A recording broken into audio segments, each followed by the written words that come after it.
could be work, it could be relationships, it could be a social life, it could be even picking a dress or a cloth that you're going to put on for a meeting. There are very many issues which affect us as youths, and there are very many issues that tend to clobber our minds to have inner feelings that do not really have its root to what we want to be. Tonight we'll be discussing about depression amidst ladies, and on our panelists today we have Israel Okoth, who is a professional psychologist attached to Turning Point Counseling Center. We also have Ambassador of Peace, Imani Chepchumba, a master's student undertaking international peace and conflict resolution. Also in my panelist today, I have Salome Oriko, who is a content creator, and lastly, Yvonne Alfreda, who is a professional musician. Don't forget to join into today's conversation on our social media platforms. On Facebook is The Identity, and on Instagram at The Identity 254. Thank you, and please stay with us through these discussions. Guys, welcome to the show. Thank you. Thank you. Anytime that the word depression comes in, most people want to associate it to a foreign problem that came to Africa. Is that the case, Israel? No, it's not. Depression is a human problem, and it's something that we go through from a younger age. It's only that the way by which we see it is different. From a child, to a teenager, to an adult, to an old person. So it is something that is part of life that we need to know how to handle so that we don't reach there. And once we're there, to find a way to come out. As I'm getting you clearly, is that it affects all generations. It does. And because this has been a conversation from a couple of months ago after something happened in our country, that is Kenya, Yes. of suicidal cases, and it became something that has been viral, that we need to talk about this. But has it been in existence like from way back in the days? It has always been there. It is only that we call it different names relative to what you know. You can only call it what you know. But it's something that our forefathers had before the whites came, and something that will be there regardless of where the Android generation takes us to. But it's something that we will always have next to us. Yes. Now, Imani, you are a master student undertaking international peace and conflict resolution, and I want to believe that in your career and also in your interaction, you've been able to meet people who have gone through this problem. How have you been able to interact with them, especially tackling it from your point of profession? First, we need to understand that depression, nobody is immune to depression. Everybody gets through depression, whether you're old or young. Again, it's only the only thing that matters is the degree of your depression, and it only comes down to how you're able to handle. Now, what happens in my field is that we've been able to tackle students from the tough regions in our country, those from Lamu, Turkana, and all those type of things, and they are depressed because of things that they cannot get, just like natural resources, getting education, getting food, getting just like the basic needs. For them it's been hard, but then you have to make them, you have to provide for them first, so that they can be able to sit down and tell you their stories. This is what you're going through. How can you help? If there's help, we can give them. If not, we try to educate them, encourage them to open up. But it first comes from you bringing the help to them, providing for them the basic needs, so that they're comfortable enough to open up and tell you these are issues. Amazing. Let me come to you, Yvonne, and our African parents had very many ways of dealing with this. Like in Africa, we wouldn't say that in 1900, to speak, I wasn't there though, that there was a counseling center, and I want to believe that our parents had their way. I want to borrow from your career. Our parents have music that, speaks to the soul, but can music also be used to propel these feelings? The feelings of depression, it also depends on the type of music you listen to. There's some kinds of music that you listen to that actually trigger emotions and feelings of things that probably if you are not listening to that particular kind of music, you won't really react to it the way you did. And apart from that, the way you are saying our forefathers had ways of tackling the depression amongst people, you'd find aunties sitting down with their nieces and advising them on how to deal with things that came into their lives. For example, if they are going through a female problem, they would know how to deal with it because they were going through lessons, and also they used to have songs to teach them on how to be able to take care of such problems that they were going through. Yeah. Sally, you're a content creator, and I would like us to, for the viewers watching, I would want us, this ideally is to talk about depression amidst ladies, and I've been honored to have you from different fields to be able to create the picture that is really out there. Sally, you're a content creator, and I mean, you see the world from a different perspective, and from where you sit, you can see the magnitude of depression. Is it a small thing that you can just, sleep over it overnight and in the morning you're okay, or you just go grab some nice plate of chicken chips and whatever it is? Is it? Not really. It's like my colleagues have said, depression is something that has stood out about depression is people need to understand depression in the state of mind. It is like you have a stomachache, that's something in the stomach. If you have a backache, that's your back. But depression is the sickness of the mind. That's what people need to understand first. And once you understand that depression is the sickness of the mind, that means anything that you put into your mind and anything your mind gives out, whether it's to yourself or to anyone around you, is that which is called depression. So in my field, like the psychologist said, the Android generation. This is the digital generation. Everything now is either on a cell phone or a computer or an iPad or the TV or radio or the digital sphere. So out there is, in the digital space, people are putting their lives out there, and their lives don't necessarily portray what is the reality of things. So you find, for example, Yvonne, being a musician, has this amazing voice. She sings and she records herself and puts her recordings, whether it's video or audio, on the digital space. And me, who has a desire to sing and I cannot, would want to be like Yvonne. But because I cannot, I fall into a depressive state because I cannot achieve that which is my dream. And not knowing that perhaps for Yvonne to get there, she had to do all this hard work of training and practicing and doing all these things to get to her state. But the digital space has made depression, for lack of a better word, blew up. More of magnify the problem. Because everybody's business is out there. So if you're not careful about how you filter your business or how you express your life or your business in the digital space, you can easily fall into depression. Sally, would you blame somebody who is, living their life, so to speak, and wants to live it large and show everyone how they are living, and blame them for what you're going through? Is it really their problem, or is it really your problem? Well, that's a difficult question. Why? Because personally, I don't think there's person who's right or wrong in a say, because so many other factors play into depression. It could be the environment you're in. Like Imani has given an example of people in Turkana and Lamu and difficult places. That environment has caused them to be in a depressive state because they lack something. But here's also a person who has everything and still falls into depression because they're lacking something. It could be a simple thing as affection.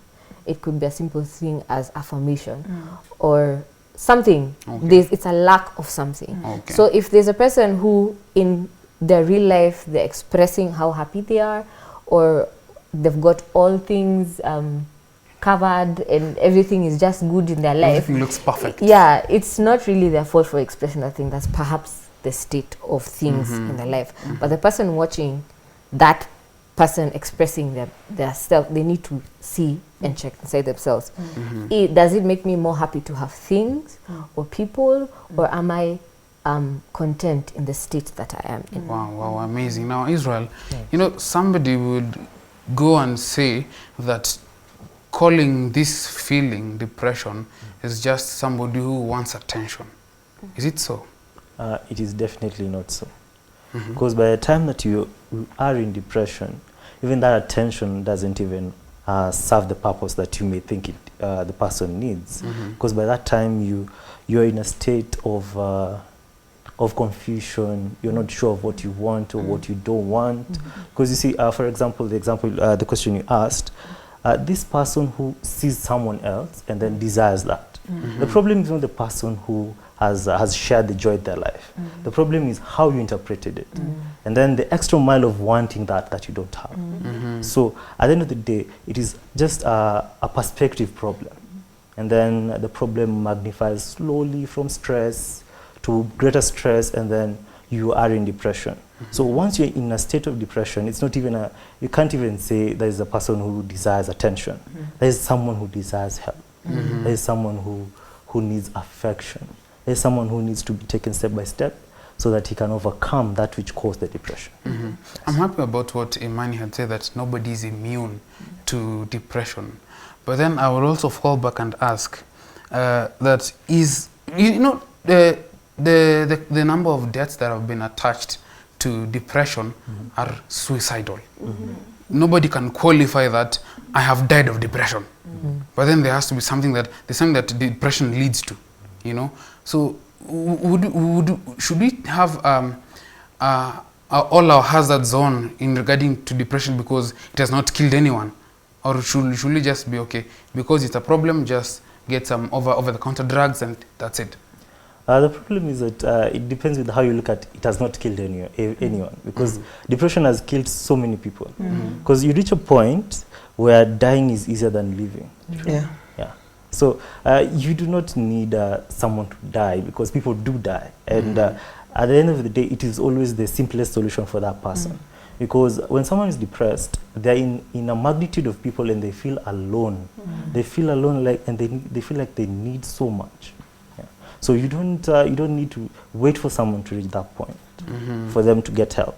As soon as someone displays some symptoms of depression, then it's always easier solved earlier. Yes. Now, Imani, you have interacted with very many people in your career, but then how can you get to realize that this person is suffering from depression? It's not like it's a banner that somebody is, or a helmet that is written, I am depressed. Yes. Can you really get to know this person? For sure you can know when somebody is depressed. An example, you have somebody who is an extrovert. Then all of a sudden, today he or she's under the weather. And he's like, oh, I need my space. Oh, it takes more than time, 1 week, 2 weeks, oh, I'm in my space, my cocoon.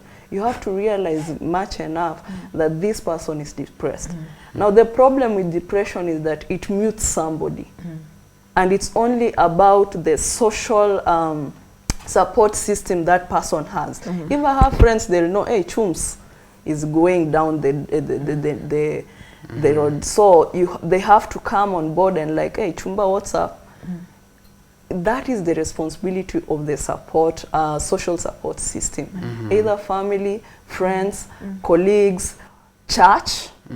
Yeah, but then, okay, we'll talk about the church later. Actually, in a second, but just build it. Yeah, but then you realize all these people that you're expecting, okay, all this, you'll know somebody when he or she is depressed. Those extents that they have their behavioral changes. Some people can just like post something on FB and you realize, there's something off about it. Yes, you can easily know when somebody is really depressed. A magnitude that needs people to come in and help. I'm glad of what you said last, that a bad feeling is a bad feeling, and depression is a depression.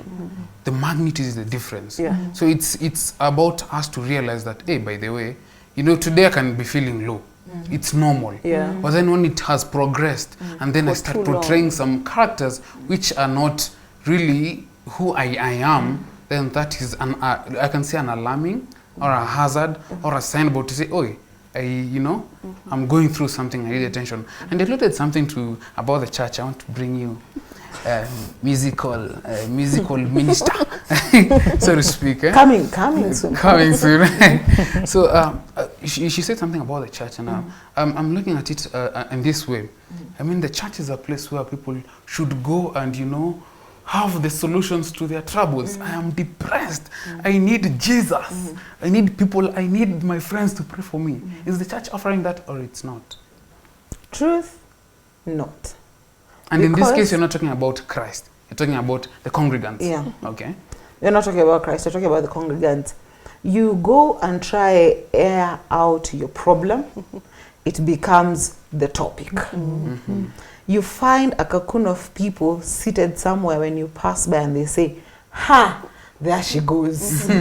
She was doing this and this and this. And you know what? This and this and this and this. And unfortunately, I understand that the platform we have in church is a hospital where people are coming to give their problems and to get solutions and all that. And instead of people holding people's hands, they talk about them. And unfortunately, also apart from that, you find that when you're going through depression, people have not seen you for so long. You're an active member in the church, and they do not show up for you. They do not call to ask if you're okay. They do not ask your parents where you are. They do not ask your relatives, okay, where is Yvonne? I've not seen Yvonne for so long. What's happening? Is she okay? No one, no pastor, no deacon, no nothing. People do not take time to see. When you're in hospital, you're sick, yes, deacons and deaconesses will come and see you. But when you're going through depression, and unfortunately it's killing so many people, no one will care. Wow. So for the longest time, Sally, can you say that for the longest time, church has not been upfront in giving these kind of solutions? That's why you need to go to Israel. No, they haven't been upfront. You see, first of all, someone who's depressed won't come and tell you, Yo, by the way. help me. You know, they won't come and say that. Which is why Imani had given the example of, to know someone who's depressed, you look at their behavioral changes. Yeah. That's the number one, what do you call it? Radar sign. It's a behavioral change. And you'll know behavioral changes by your circle. If you don't know your circle, then you would know they're depressed.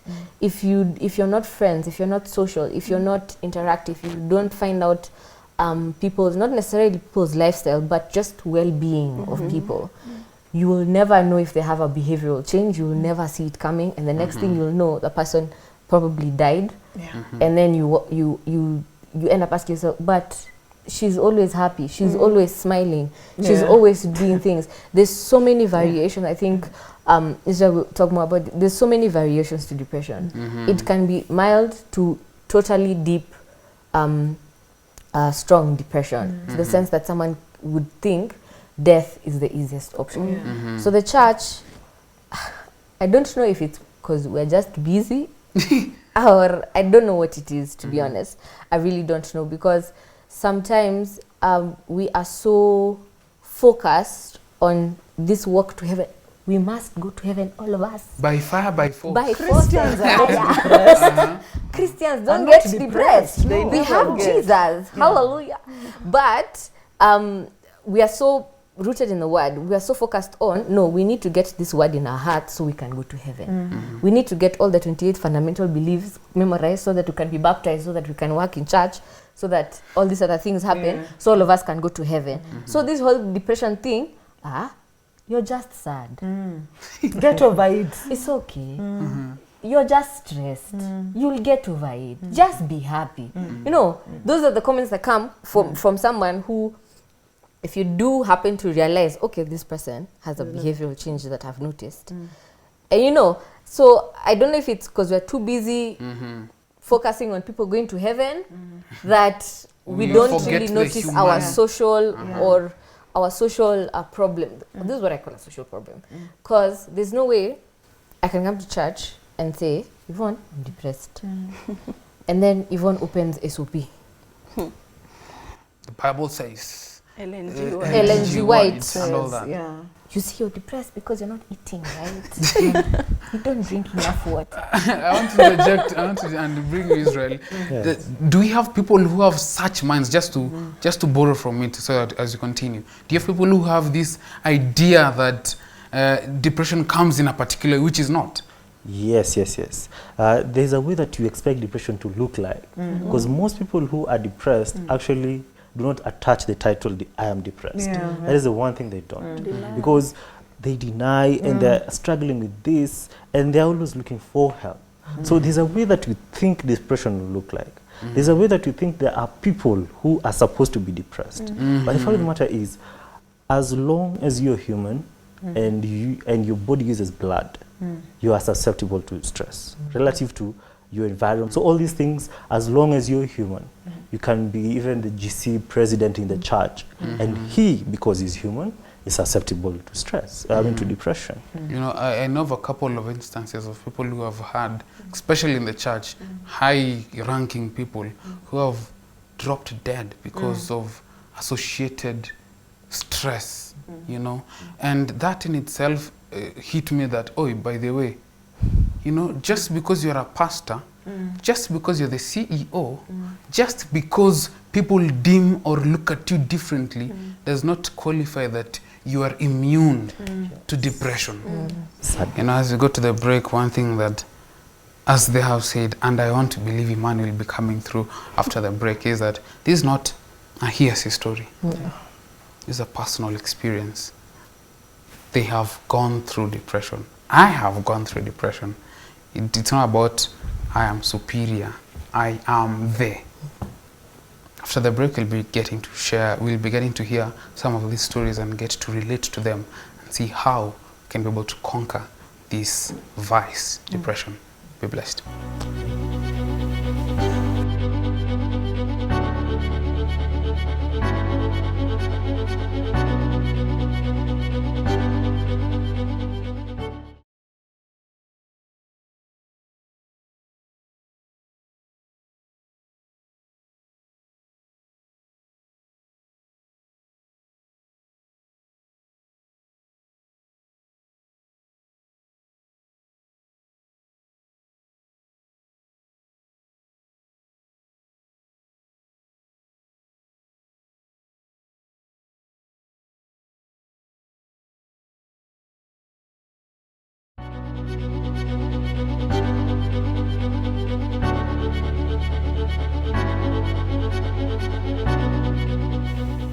Thank you guys for tuning into Hope Channel. You're still watching The Identity, and it's an encouragement for you guys to share with us your views about this discussion. Remember, we're still talking about depression amidst ladies. Our social media accounts are Facebook, The Identity, and on Instagram at The Identity 254. Now, during the break, Imani, you had shared something about the church. Please, bring it to light. I think I have so much to say about the church because I've had an experience with the church to an extent that I had to leave the church for some period of time in my life. And the issue was, you know, you're in campus, you get messed up in campus, but thank God you are born in an Adventist family. That's why you come up with this thing. The Bible says that teach your kids in the right way, and when they grow up, they'll never forget. So I thank God for it. But however, my experience was really a bad one, and getting messed up in the world and getting to come back to church, just like to get like that peace of mind and peace, just basically the peace. And again, having to like you had stressed your parents, the parents had looked up to you, they know I'm the first girl in our family.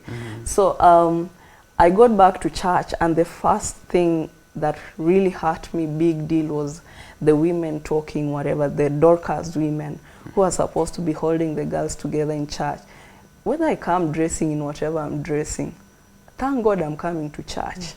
Lead me on the right path. Tell me, my daughter, this and this and this and this.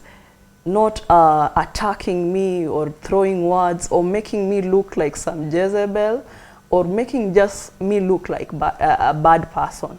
So that was my experience. And for me, what I think about the church is like, there's no love in our church. If there's any place that people are depressed, is in our church.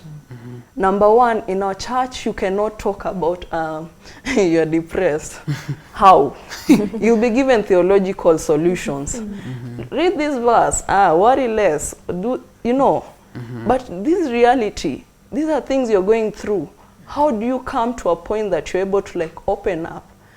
Well, the first thing that you get in church is like that attack, and you're like, oh, you're not you're not godly enough. Do you give out your tithes? Hapo kuna shida inakaa. Watoto wako wako wapi?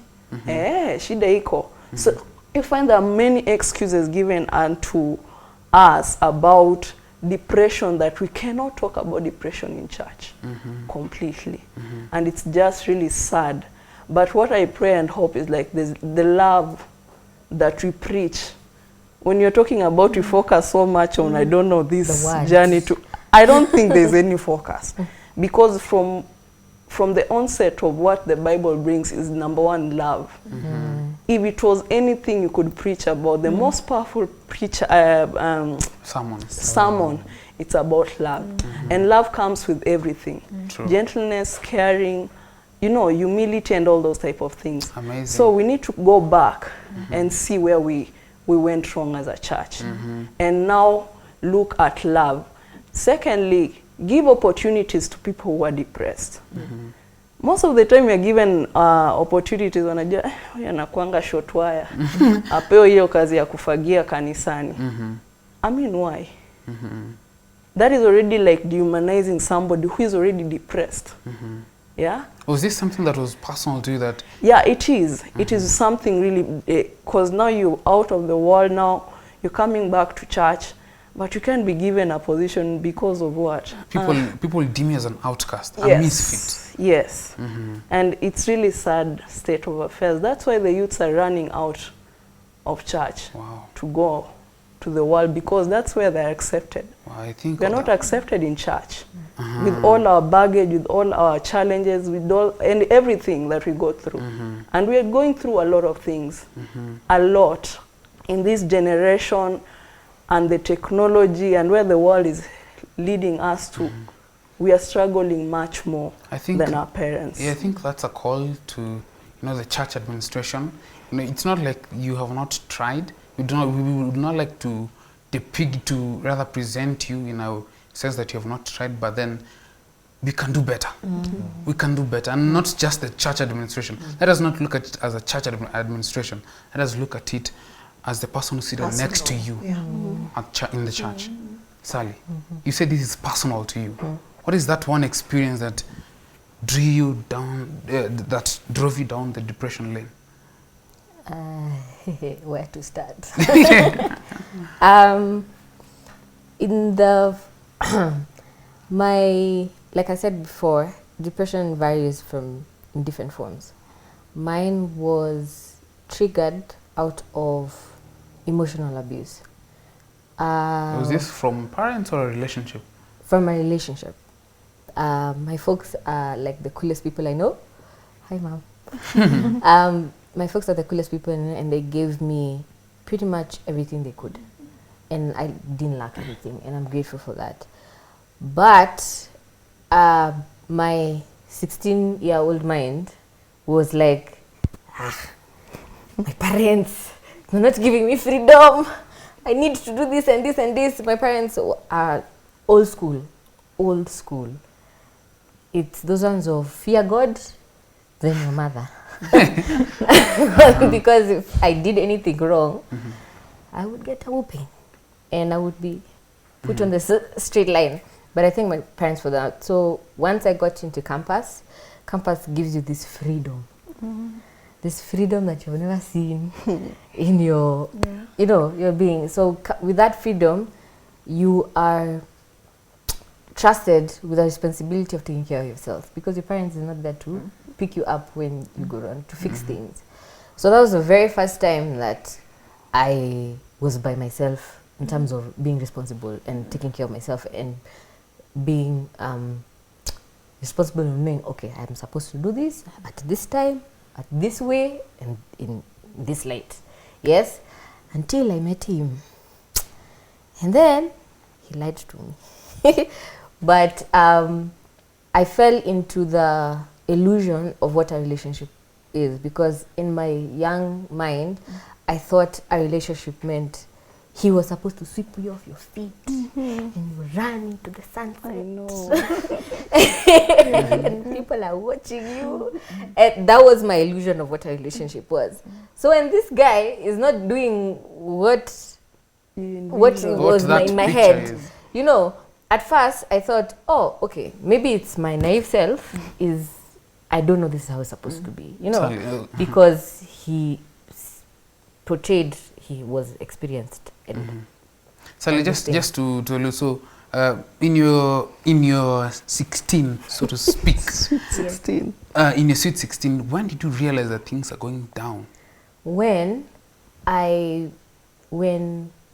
unfortunately I was going through some things in terms of figuring out my hormones as a lady, because boys You had will a tell you, hormone explosion? On a light note, on a light note.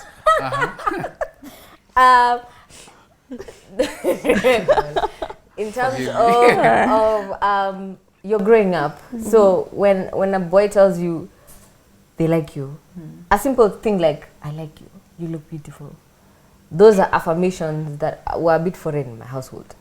You get, and yes, I saw these things, but you know, you once you're told something over a period of time, you get comfortable with it. But when someone else, especially someone else who you like, tells you, hey, nice, you know, there's a way you'll walk a little higher, there's a way you'll sit a little, you know.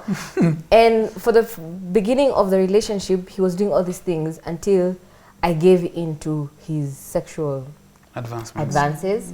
And once that happened, then all those affirmations stopped. And I was thinking to myself, when I didn't do it right, did I do something wrong? Was I not good enough? Did I do something that he did not want? What was it? And he was silent. He was not telling me these things until it got to a point that even those our interactions with each other in public became embarrassing towards me. He would like embarrass me in public. He'd say so all sorts of things. Or even that dress that look nice on you. Or how are you walking? He was more of abusing you in public. Yes. And at first I didn't realize what that was. I just thought maybe something I have done wrong. Until other people started talking about it. You know, at first, you know, it was just him. You can deal with him. It's one-sided. But when other people start talking about it, you like sort of lose control about it. You can't really say what you're thinking. When you walk past them, you can't know what they're whispering to each other. And that fear of not knowing, or fear of thinking that what it is that they're saying is in a negative light, put me in a dark space. Put me in such a dark space that, like Israel had mentioned, I felt that I am not worthy.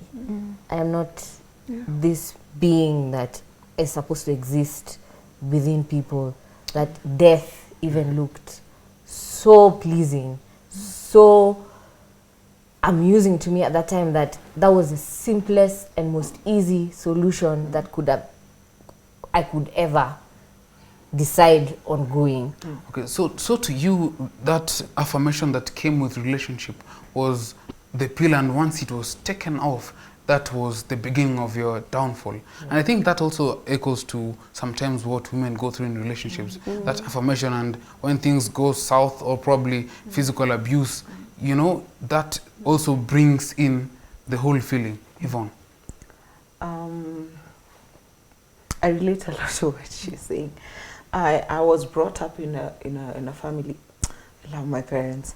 I was brought up in a family where you're given morals, you're taught principles, and you're told no sex before marriage, and that's what I was striving towards throughout and all that.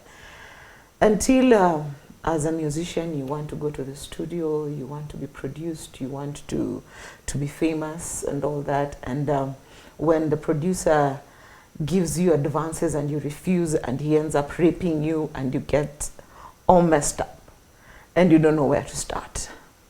And you go down a drain where you stop feeling beautiful. You stop appreciating men for who they are. You have trust issues. You cannot speak to anyone. Anyone you try explaining to them, they're like, what were you wearing that day? What were you doing in that place? This is a studio, for heaven's sake. You are supposed to be recording your music. And everything becomes so messed up that you don't know where to stand. And when I say the church wasn't there, it's because this happened. And no one, I'm a very bubbly person. I'm always all over the place. That's just who I am. But when I went down the drain, there was no one. There was no one. I couldn't tell my parents for one particular reason, because I didn't want the court cases that come with it, every pain that comes with it, the stereotype, all kinds of things, because it's a musical industry and she chose the career herself. She can sort herself out. No, I didn't want all that, so I told no one. But people didn't realize that I went down. I lost myself completely. God.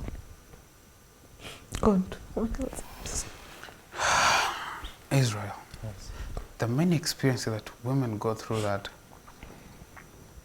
could be oblivious to men, and probably men are propagating this. Probably what would be your counsel to the lady who's going through a particular, let's speak to men so that the ladies will speak from the experience. What would be that advice you'd give to a man who's probably propagating this one thing or another that is going to probably take a lady down the drain? I'm feeling hard for being in this place and in being in the place of Ben. But I have this life principle that I believe is important for every single man. Because growing in my house, I celebrated the women in my house. I celebrated my mom, my sisters. And I always think, before I do that thing to that lady, would I feel pleasure? Would I feel happy and proud if that same thing happened to my mom or my sister? So as a man, before you do anything to a lady, just imagine that is someone's daughter, is someone's mother, someone's aunt. And in this case, you're not that someone.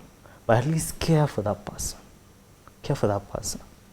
Eve was brought to Adam to be his helper, not his subject. His subject, or the mat to trample over. So just care for that lady.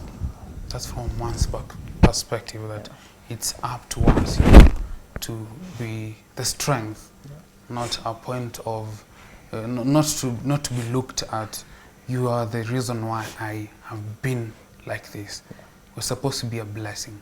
Supposed to be that, man, I can go on and on. Imani, drawing from experience as we come to a close, what would be your word to the lady who thinks that, one, she's immune, or two, went through the same ridicule that you went through in the church?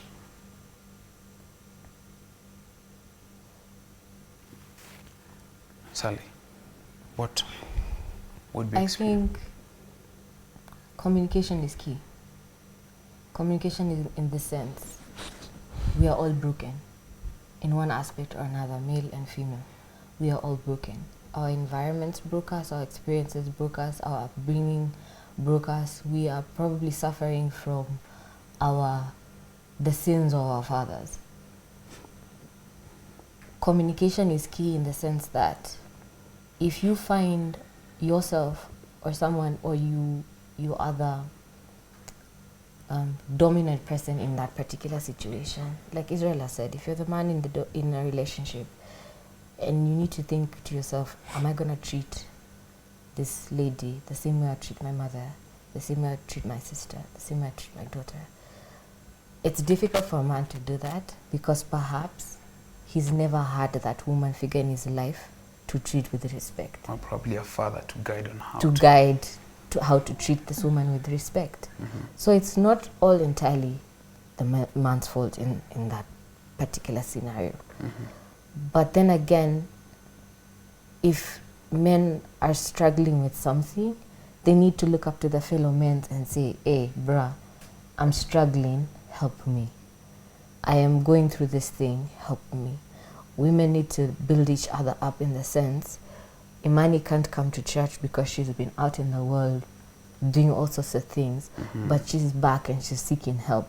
And she probably doesn't know how to seek help, and probably she's asked to seek help, but has been turned away. There's a story that I read. Briefly. A man went to church, his normal routine, he was at church. It came time for prayer, and the preacher was praying, and suddenly his phone rang. He had forgotten to put it on silent mode or flight mode. His phone rang. So he quickly, the way your phone can ring in a very quiet place, so he quickly turned it off. And after prayer, everyone, including the pastor, was rebuking him. How do you come to church with your cell phone on? Don't you remember how to turn it off? What type of person are you? What is wrong with you? And he fell into a dark space. So he felt that the best way to relieve myself from this dark space is to go to the bar. So he went to the bar and started drinking his sorrow away. And in the bar, when he's drinking, one of the bottles accidentally fell to the ground and it broke.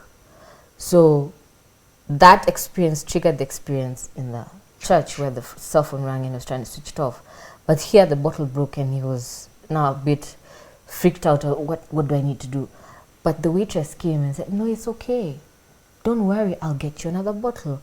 The bartender said, don't worry, things like that happen. Can I take care of it? Let me wipe the table. And the table was wiped and he was given another bottle and he was treated with love and affection. Where do you think he stayed? Did he stay in the church or did he stay in the bar? That's a question for you, Imani.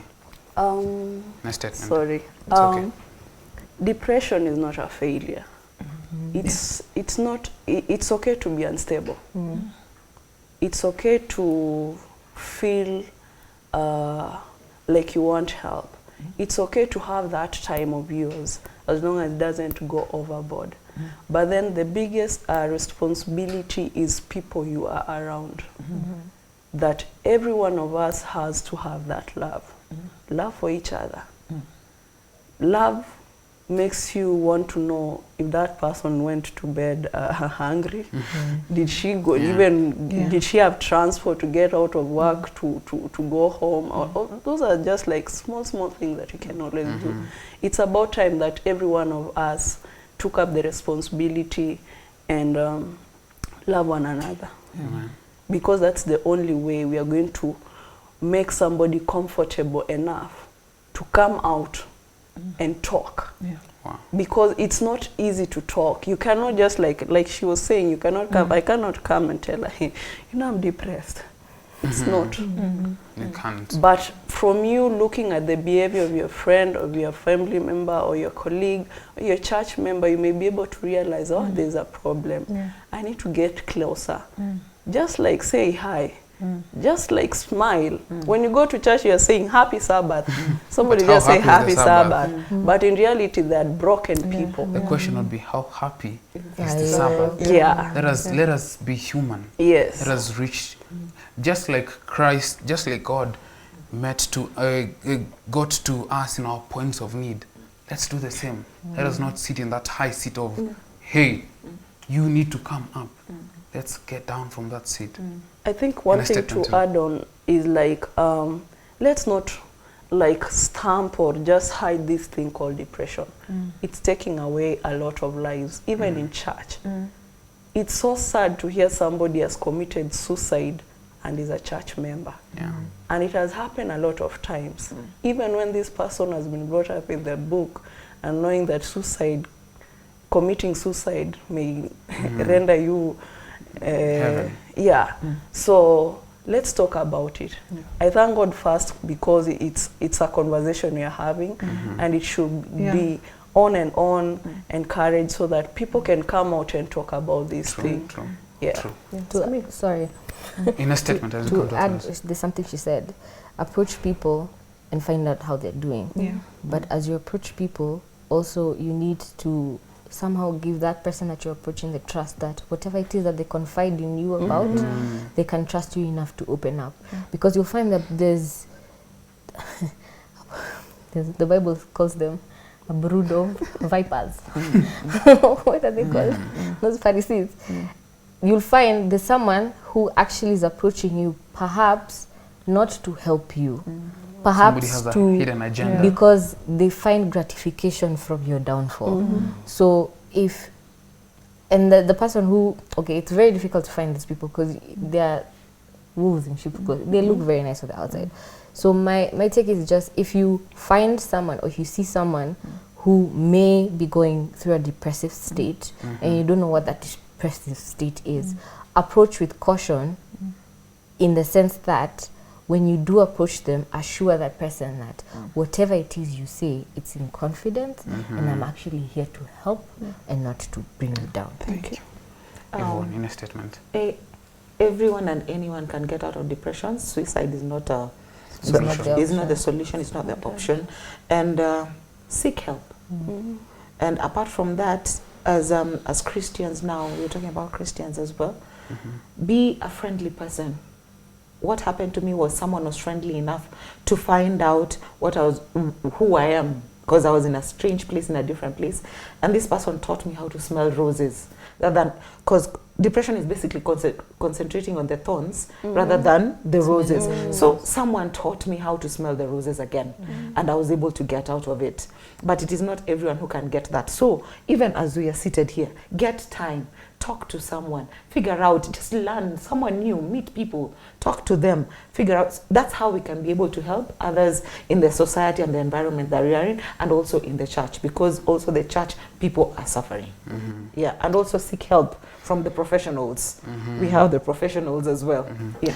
You know, there is much that we could speak about in this episode. One thing, we've probably muted Israel for like the whole of part 2, but gladly he's going to be with us and shed more light. The next episode, that is depression amidst men. I mean, there's a lot that we can do. In life is, let me just again allude to the story, because of the interest of time, she wasn't able to do it. Life is like a pathway where you have roses and all this. Depression is when you focus more on the thorns. And there's a lot of beautiful roses to be seen. Let us focus on the roses and let us be human. Let's be human. Let's not fake it. Let's faith it. And let us be sources of support to our friends. Depression is real. It kills. Don't turn a blind eye to it. Instead, let's talk about this. Be blessed.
Ulipoanza safari naye Yesu, wakati ulikubali ukabatizwa,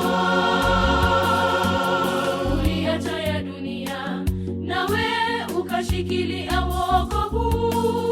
Mbona sasa umelegea tena? Safari yahitaji subira, nguvu itokayo kwa Mungu, shikilia imani. Safari yahitaji subira, nguvu itokayo kwa Mungu, shikilia imani. Imani kama ya wazee wa zamani, ndio twaita twahitaji. Bwana tupe imani hiyo, tusimame imara kwenye mwamba imara. Yesu Mwokozi, mwamba ule wa kale, imara mwamba ni Yesu. tusimame imara kwenye mwamba imara. Yesu Mwokozi, mwamba ule wa kale, imara mwamba ni Yesu.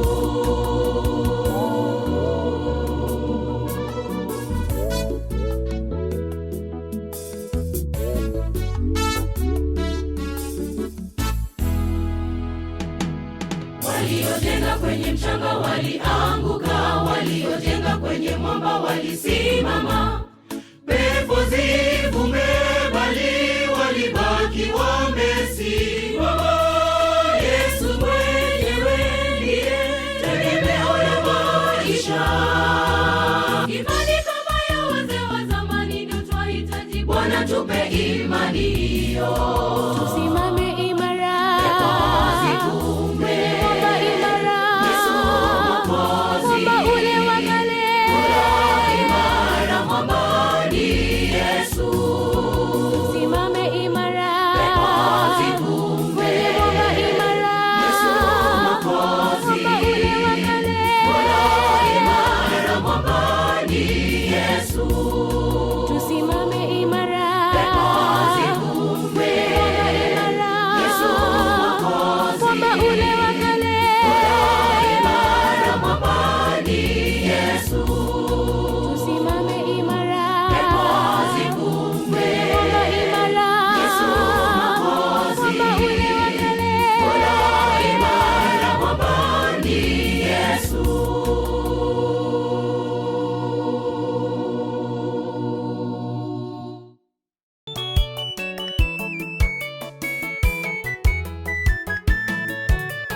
Mbona chuki kati ya waumini?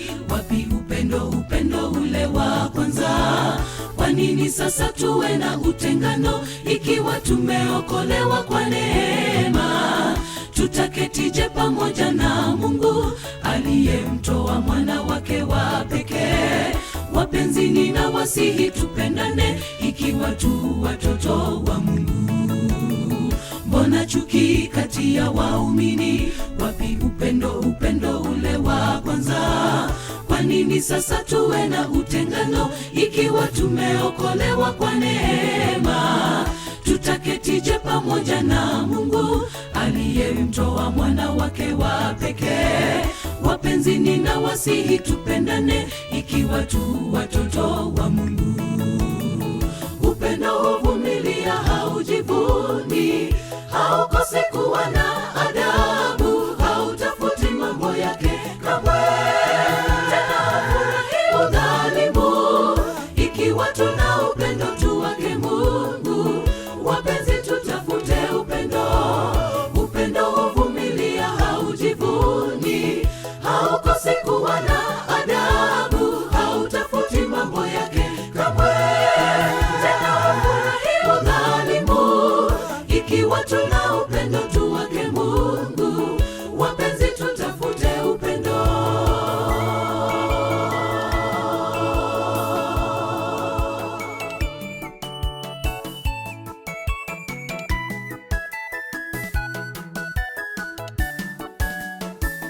Mungu, wewe ni nguvu yetu, ilete baraka kwetu sisi wana wako.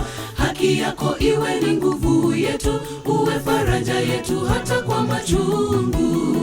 Upendo na amani tujazie, undugu uzidi uhasama na kisasi. Mwana majirani tunapigana, tufunze upendo tukakumbatiane. Upendo huvumilia, haujivuni, hauko